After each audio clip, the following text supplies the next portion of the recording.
flight leaves at 9:25. It's currently 7 o'clock. 7:30. Yeah. We're gonna make the motherfucking Salads, so I could meet the BMI requirements. I need to detox, eat salads, and drink lots of water.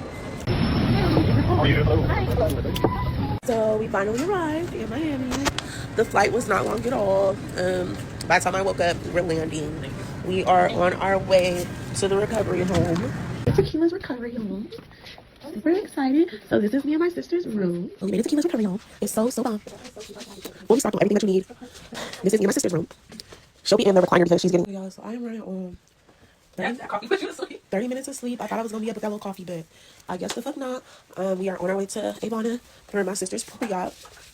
And I'm a little delusional, but it's going to be all right. It's going to be all right. I'm going to make it through this. Around 10 p.m. in Miami, Florida, when the paramedics stepped into a dimly lit post-surgery recovery house, they were met with a scene that shook the entire city. On a small bed lay a young woman, her body wrapped tightly in bandages, completely motionless. Just hours earlier, she had walked into Miami carrying a radiant dream, a new body, a new confidence, a new beginning. But by the end of the night, that dream had turned into a permanent tragedy. We are on our way to the recovery home. Tequila's recovery home. Super excited. So this is me and my sister's room. We made it to Tequila's recovery home. It's so bomb. We'll be stocked with everything that you need. This is me and my sister's room. She'll be in the recliner because she's getting... Y'all, so I'm running on 30 minutes of sleep. I thought I was going to be up. That young woman was Monique Miller, 28 years old, a mother, a sister, a daughter. Born and raised in Las Vegas, Monique was neither a celebrity nor a viral face on social media. But she represented thousands of other women, hardworking, full of hope, and yearning to finally feel comfortable in their own skin. The decision to fly to Miami for cosmetic surgery was meant to be a turning point, a promise of transformation. Yet it became a chilling warning about the dark side of the beauty industry, where aspirations are exploited and lax oversight creates deadly traps. This is not just the story of a young woman's final hours. It is a wake-up call exposing a system that abandons lives and an industry willing to trade everything for profit. Join me as we delve into this tragic case where the pursuit of beauty came at the cost of a life. Don't forget to hit like, subscribe to the channel, and leave a comment letting me know where you're watching from. Monique Miller was born and raised in Las Vegas, Nevada. From a young age, she was known as someone with a cheerful, friendly personality, always bringing laughter to her friends and family. At 28, Monique was the mother of a young child, carrying the weight of motherhood while nurturing the dream of living a brighter life. She was not a star in the world of entertainment, but within her circle of friends, Monique was always cherished for her sincerity. On social media, she often shared simple, everyday photos, moments with her child, short trips, or sometimes just a cup of coffee on a quiet morning. Yet behind those smiles lingered insecurities about her appearance, something many young women could deeply relate to. Her companion on that fateful trip was her younger sister, Kiara Barnes, just 19 years old. With youth and faith in her sister, Kiara went along to be her source of emotional support. The two were deeply close, often sharing secrets and lifting each other up through difficult times. To Kiara, Monique was not only a sister but also a mirror of resilience and strength. In Las Vegas, Monique also had a large family. Her mother, always worried whenever her daughter mentioned cosmetic surgery, but ultimately unable to stop her decision. For Monique, the surgery in Miami was not just about beauty, it was a declaration of self, a way to reclaim the confidence and sense of self-worth she felt had slipped away over the years. In the eyes of everyone, Monique was selfless, always putting her child first. But like many other young women, she also carried the invisible weight of beauty standards constantly promoted on social media. Miami, with its reputation as the paradise of cosmetic surgery, had become the destination she placed her trust in. There was no killer in the traditional sense. Instead, the antagonist in this story was a parallel medical system, clinics and recovery houses operating in the gray areas of the law. Monique entered that journey with trust, never realizing that the very people and facilities she entrusted her life to would become the links leading to her death. In this part of her story, it becomes clear, Monique was not the only victim of the beauty dream. but she stands as a heartbreaking testament to the price a young woman, a mother, a human being can be forced to pay simply for the desire to be accepted in a society obsessed with appearance.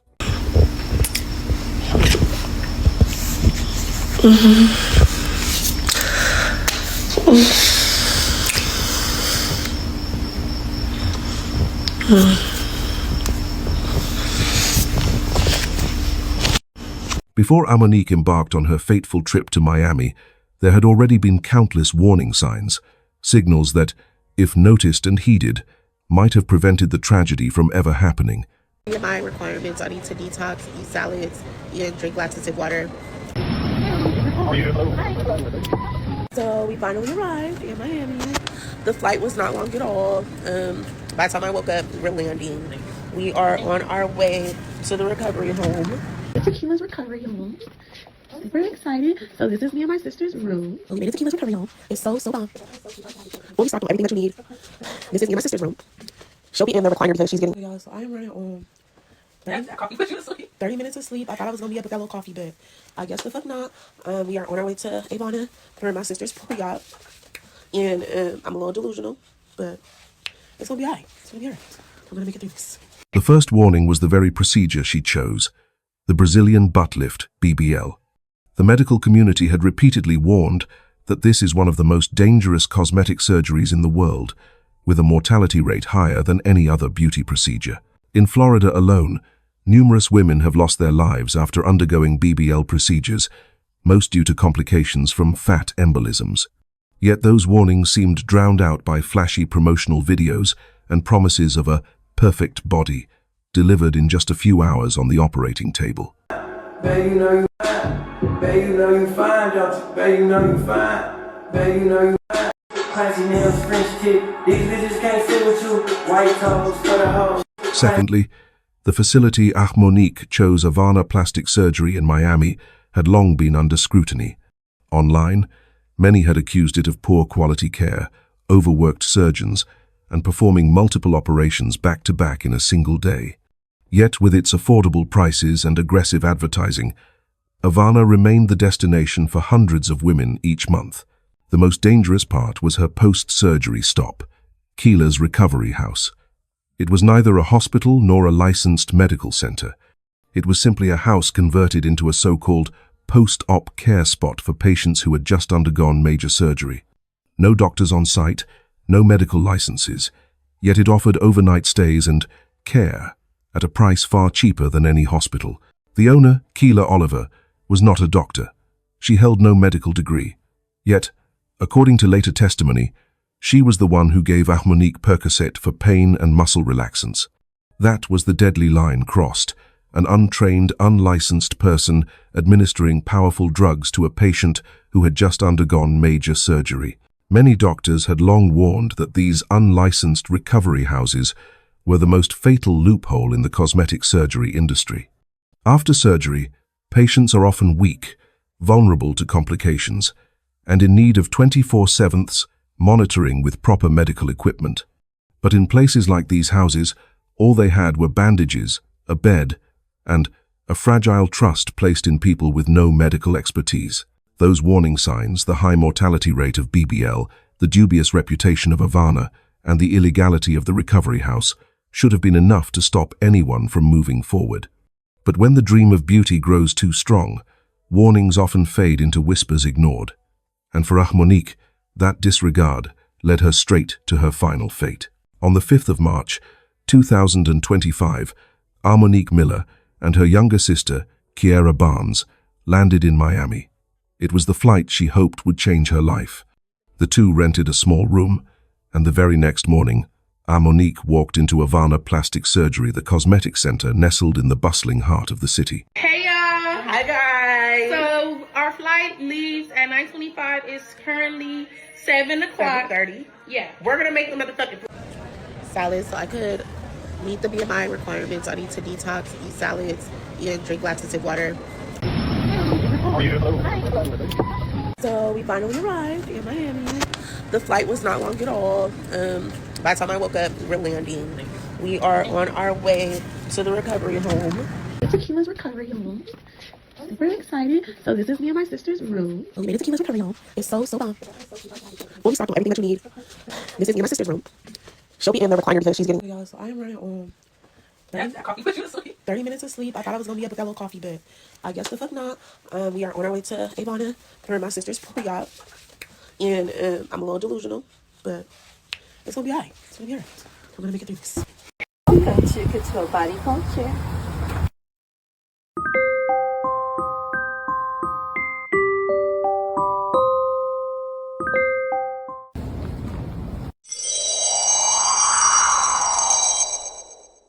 From the outside, Ivana looked professional, with its gleaming signboards and non-stop social media ads. But behind those doors was an assembly line machine. Countless women, most of them black or Latina, ushered in to sign papers, wait, and then enter the operating room one after another. Some surgeons performed 3 or even 4 BBLs in a single day, a practice medical associations had long warned was dangerously excessive. Monique underwent a surgery that lasted for hours. When it was over, her body was exhausted, wrapped in bandages from waist to legs. In that condition, she should have been kept under continuous hospital observation, with machines monitoring her vital signs. Instead, following the routine practiced by many surgical centers in Miami, she was sent to a place called Keela's Recovery House. That house sat on Southwest 4th Street. From the outside, it looked no different from an ordinary rental home. But inside, several rooms had been arranged to house post-surgery patients. No heart monitors, no backup oxygen, no certified medical staff, only beds, bandages, and attendants who called themselves caregivers. That afternoon, Monique was so weak she could barely walk. Her sister Kiara recalled that she kept grimacing in pain, struggling to breathe, but was reassured it was all normal after a BBL. To ease the pain, the owner, Keela Oliver, gave her 2 Percocet pills, a drug containing oxycodone, a powerful opioid. On top of that, Keela also handed her a muscle relaxant of unclear origin. I did sister all alone. I did not stay there at Keela's house the night my sister died. I did not feel safe.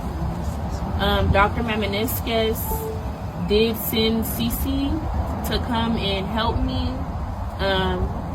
So I'm recovering with Cece, and Cece has a medical background. She's trained for everything. She's been so good to me. I just want to thank Jody, Jody Mamaniscus, Dr. Mamaniscus' wife. She's really been there for me, and my sister, we were talking, we were getting really close with Jody before my sister passed. And I just know my sister, she isn't ready to go. I feel like my sister was neglected. I felt like she was cheated. I know my sister was not ready to go. This is getting treated as a homicide. This is a homicide. And I just really would appreciate if everybody would stop sharing their opinions on my sister and my sister's death, sharing their opinion on what my sister should have done, not done, and have some respect. She had a 1-year-old daughter, my niece, that she left behind. I feel like you guys really need to have some respect and push back. The fact that people are already making blogs and... This was the dangerous turning point. For a patient who had just undergone major surgery, already weak and blood depleted, taking opioids alone could accelerate respiratory failure. But when combined with a synthetic benzodiazepine like bromozolam, a substance often found in counterfeit pills and never approved by the FDA, the risk multiplied exponentially.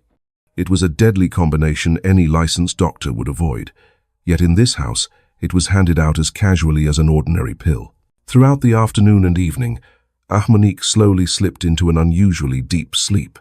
Kiara grew anxious as she noticed her sister wasn't waking up, but the owner reassured her, "Just let her rest. Everyone feels this tired after surgery." Those words, seemingly harmless, became the final lullaby that led a young woman into a coma with no return. The tension quietly escalated, every warning sign from slowing breaths prolonged immobility, to the unprescribed drugs she was given, was ignored. And as the clock moved deeper into the evening, the shadow of an irreversible tragedy had already begun to take shape. On the 7th of March, 2025, the air in Miami was sweltering. Inside the recovery house on Southwest 4th Street, the silence was chilling. Amonique Miller, 28 years old, lay face down on a narrow bed, her body tightly wrapped in layers of surgical bandages. Each breath grew heavier, more labored, as if her entire body was struggling just to reclaim a normal rhythm of life.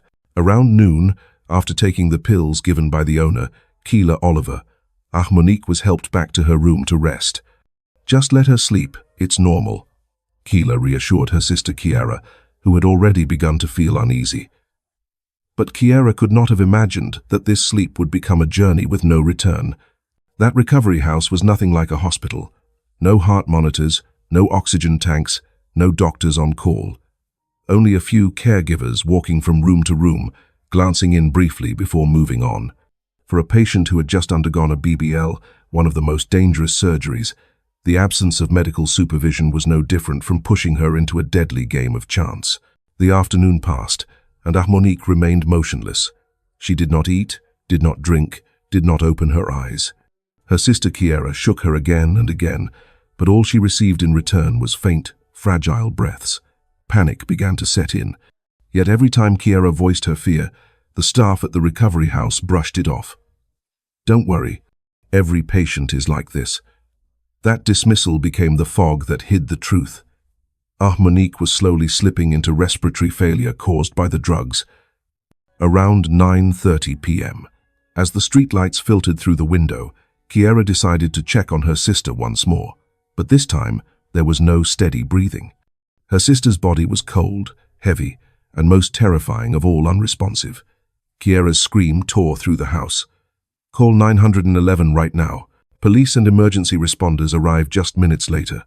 They entered the small room, their flashlights sweeping over the sight of a young woman, bandaged and lying motionless on the bed. Reports from the scene noted that her body had already begun to stiffen, a chilling sign that death had come before help could arrive. At 10:26 p.m., paramedics confirmed that Amonique Miller was dead. Just hours after her cosmetic surgery, a young woman, a mother, had lost her life in the very place she believed would care for her. That moment was not only the climax of a personal tragedy, but also the exposure of a deadly flaw in the cosmetic surgery industry. Unprescribed pills, an unlicensed facility, and cold indifference had come together to form a death sentence for Amonique. For Kiara, the memory of that night will haunt her forever. She had come to Miami to support her sister, to witness a turning point in her life. Instead, she became a witness to her sister's final hours, powerless, as she watched her slip away in silence. Moments after the clock struck 10:26 p.m. on the 7th of March, 2025, paramedics declared Amonique Miller dead. The atmosphere inside the recovery house descended into chaos. Kiara's sobs blended with the uneasy murmurs of those around her. Other patients, themselves fresh from surgery like Amonique, looked on in stunned disbelief. A woman who had been smiling and talking that very morning now lay motionless before their eyes. Miami-Dade police quickly sealed off the scene.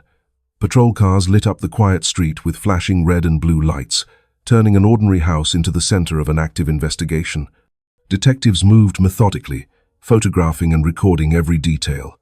The victim's position on the bed, unmarked pill bottles, a box of Percocet left on the table, and the crude, makeshift medical supplies scattered around.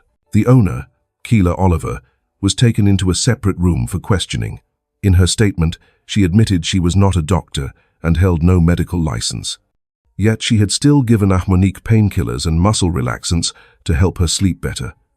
That admission immediately became crucial evidence, exposing the grave danger of these so-called recovery houses operating in the gray zones of the law.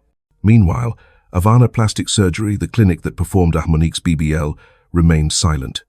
When contacted by reporters, a representative gave only a brief response. "We cannot comment due to an ongoing investigation." That silence only fueled suspicion. Was the blame solely on the recovery house? Or did it extend to the entire system behind it, a system that sent patients away immediately after surgery without proper medical supervision. Monique's family in Las Vegas received the devastating news in the early hours of the following morning. Her mother, who had tried to dissuade her daughter before, was now completely shattered. They could not believe that a trip lasting only 3 days had taken the life of the young woman. Her sister Kiara, under the weight of severe psychological shock, became the key witness to the entire ordeal, recounting to police every detail from the moment her sister took the pills to the instant she discovered her body growing cold. On social media, news of Monique's death spread quickly. Many expressed outrage, insisting that her death could have been entirely prevented had there been proper medical supervision.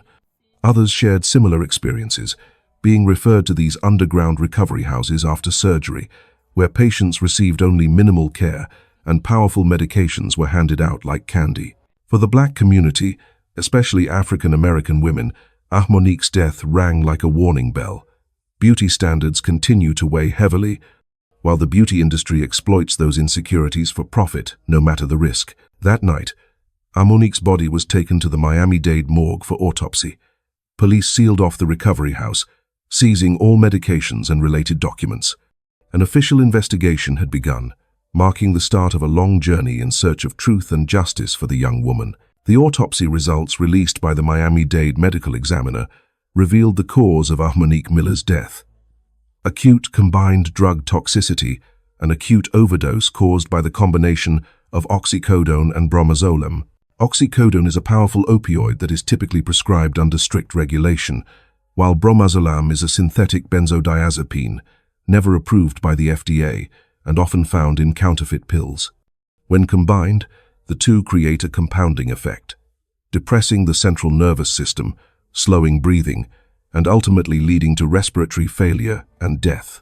The investigation revealed that it was the recovery house owner, Keela Oliver, who had personally administered the drugs to Monique. Oliver had no medical degree and no license to practice healthcare. Handing out medication, especially prescription drugs, to a patient who had just undergone major surgery without professional supervision was deemed an act far beyond her authority and one that could constitute a criminal offense. Miami-Dade police opened an investigation file with multiple potential charges: practicing medicine without a license, unlawful distribution of drugs, and reckless conduct leading to death. The recovery house on Southwest 4th Street was immediately sealed off. Ivana Plastic Surgery, the clinic where Monique underwent her BBL, also came under scrutiny. Though no direct evidence yet proved Ivana had violated the law, the public questioned, why would a medical facility allow patients to be sent to unlicensed recovery houses immediately after major surgery? Medical experts stressed that this very cost-cutting practice had turned Miami into a hotspot for post-cosmetic surgery deaths. The first hearing was held in late March 2025. In tears, Monique's family demanded justice for their daughter, vowing not to stop until those responsible were held accountable. The family's attorney stated, "This was not a mere accident. This was a death caused by a system that allowed underground facilities to exist and operate unchecked." Within the medical community, the case became a flashpoint of debate. Many doctors called on the state of Florida to tighten regulations not only on surgical clinics, but also on post-operative recovery facilities. Several local politicians also spoke out, pledging to introduce legislation that would require every BBL patient to be monitored in a licensed medical facility for at least 24 hours after surgery. The media called it a preventable death. And indeed, had Monique been properly monitored, had the drugs not been recklessly administered, had this recovery house not existed, she might have survived. At this point, Keela Oliver still faces serious charges. Though no final verdict has been handed down, the public believes this case will set a precedent, forcing authorities to tighten regulations so that no woman will ever have to lose her life simply for chasing a dream of beauty. The death of Monique Miller was not only a family's tragedy, but also a mirror reflecting the dark side of a society obsessed with beauty standards. A young mother was gone, leaving behind an irreplaceable void in the hearts of her loved ones, and a child who would grow up without the presence of a mother. But beyond that, this story exposes a system where human lives are traded for profit. Overloaded surgical clinics, underground recovery houses, pills handed out without prescriptions, without oversight, all of it intertwined into a dangerous spiral, leaving victims with no chance to choose their fate. The message is painfully clear. Beauty is never worth more than a life. Anyone considering cosmetic surgery must understand the risks, must choose a safe and licensed place.